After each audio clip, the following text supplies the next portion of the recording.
start seeing it gelling up. It seems like everybody, once this hit, everybody started hoarding everything.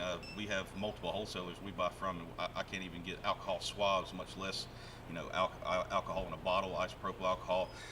Hydrogen peroxide's running low. I mean, pretty much gloves, masks, you name it, you can't get it. So we just teamed up with a local liquor store here in town, and they were able to talk with their distributor and hold on to quite a bit of grain alcohol for us, so we was able to get that and make the 70% hand sanitizing gel from that.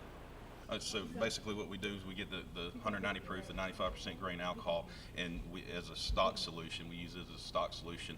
Then I also have a gel forming agents that I go back in the lab. We make up the gel, we add the alcohol, we do the calculations to bring it down to a 70% concentration.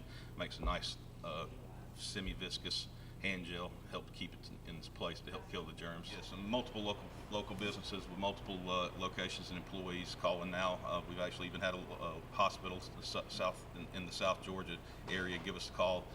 They're looking for literally gallons at a time. And we have a 10-gallon order going out later today. We're also trying to start a GoFundMe page for some of the local shelters around here so we can donate some as well.